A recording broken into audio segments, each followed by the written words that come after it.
Class 8th Civics, Chapter number 3. Why do we need a parliament? Students, in this chapter we will learn how parliament enables citizens of India to participate in decision making and controlling the government. Thus, it makes the most important symbol of Indian democracy and a key feature of the constitution. So let's start the chapter. Why do we need a parliament? Firstly, why should people decide? The decision of people matters in a democratic country, as a democratic government is run by the consent, approval, and participation of the people or citizens. The people in a democracy are the citizens, and they are an integral part of any democracy. The people elect a few candidates who represent their collective voices in the parliament. Next, the role of the parliament. Students, the Indian parliament is an expression of the faith that people of India have in principle of democracy.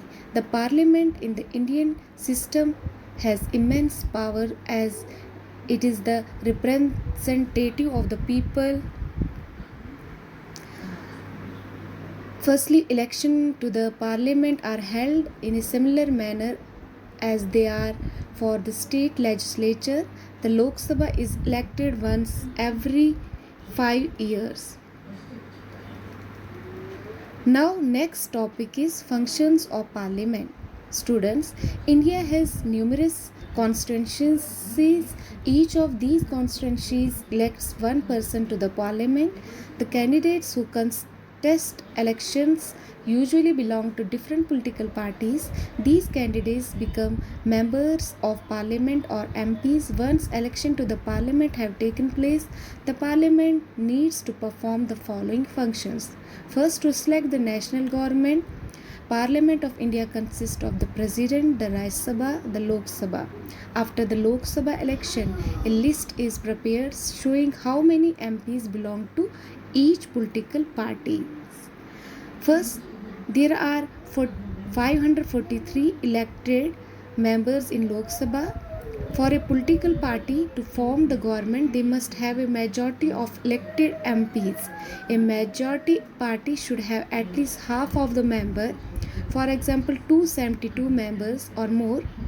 The opposition in parliament is formed by all the political parties that opposes the majority party. Coalition formed the largest amongst these parties is called the opposition parties.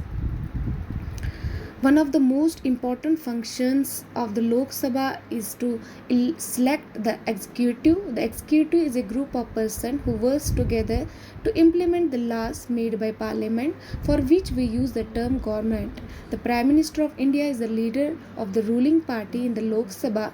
When two or more than two different political parties join together to form a government, it is known as a coalition government. The Rajya Sabha functions primarily as the representatives of the states of India in the parliament. It has an important role in reviewing and altering the laws initiated by the Lok Sabha.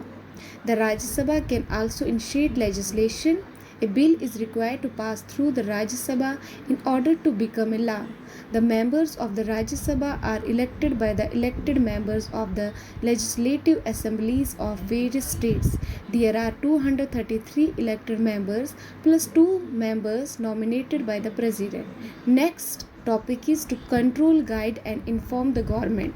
Students, the parliament begins with a question or. The question or is an important mechanism through which MPs can elect information about the working of the government.